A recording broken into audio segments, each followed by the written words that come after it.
Tell story channel पर आपका स्वागत है। कहते हैं कोई कितना ही चालाक क्यों ना हो, पर उसकी भी जिंदगी में मुसीबत जरूर आती है। ऐसी ही स्थिति तेनालीराम की भी थी। तेनालीराम की आर्थिक स्थिति ठीक नहीं चल रही थी। आखिरकार विवश होकर उसे महाराज से कर्ज लेना पड़ा। कर्ज लेते समय उसने महाराज को वचन दिया कि वह जल्द ही उनका कर्ज चुका देगा। तेनालीराम उन पैसों से अपना काम करने लगा। ऐसे ही अब दिन गुजरते गए। तेनालीराम की आर्थिक स्थिति कुछ बेहतर जरूर हुई, किंतु इतनी नहीं कि वह महाराज का कर्ज उतार सके। वह कर्ज को लेकर परेशान रहने लगा। उस परेशानी के दो हल थे, एक कि वह किसी तरह महाराज का कर्ज उतार दे, दूसरा किसी तरह उसे कर्ज से मुक्ति मिल जाए। दूसरा हल उसे ज्यादा आसान लग रहा था, पर वह महाराज से कहने से डर रहा था कि वह बिना पैसा लिए उसका कर्ज माफ कर दें। बहुत सोच विचार करने बाद उसने एक योजना बनाई और इस योजना में अपनी पत्नी को भी शामिल कर लिया। फिर एक दिन उसने अपनी पत्नी के माध्यम से महाराज को संदेश भिजवाया कि उसका तबीयत ठीक नहीं है, इसलिए वह कुछ दिन दरबार में उपस्थित नहीं हो पाएगा। संदेश भिजवाने के बाद उसने दरबार जाना बंद कर दिया।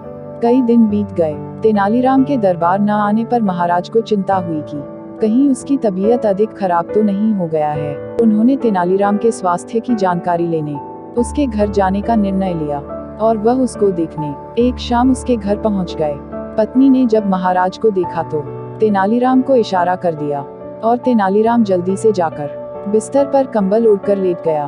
महाराज तेनालीराम के पास गए और उसका हाल चाल पूछने लगे।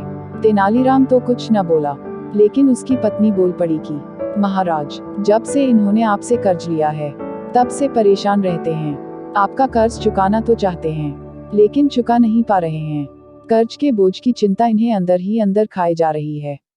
यह न तो सही से खाते हैं और न ही इनको रात में नींद आती है, जिससे इनकी सेहत बिगड़ गई और यह अब बिस्तर पर पड़े हुए हैं। अब न जाने कैसे आपका कर्ज चुकाया जाएगा।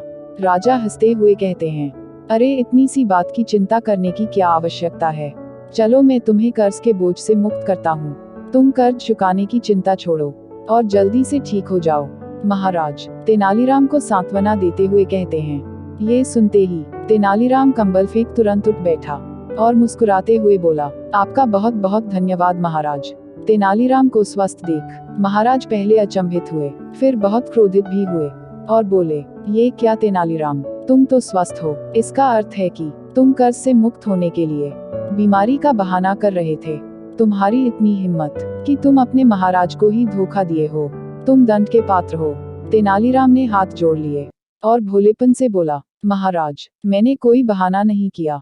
मैं सच में कर्ज के बोझ से बीमार पड़ गया था, लेकिन जैसे ही आपने मुझे उस बोझ से मुक्त किया, मैं स्वस्थ हो गया। महाराज अपनी बड़ाई सुनकर कुछ कह न सके, लेकिन वह तेनालीराम की चतुराई को समझ गए थे और उसको कल से दरबार में आने को कहकर आपने महल लौट आए। इस तरह चतुराई से तेनालीराम ने खुद को कर्ज से मुक्त कर लिया। कहानी कैसी लगी कमेंट करके जरूर बताएं, और कहानी अच्छी लगी हो तो चैनल को लाइक, शेयर और सब्सक्राइब जरूर करें। मिलते हैं अगले एपिसोड में एक नई कहानी के साथ। तब तक के लिए धन्यवाद।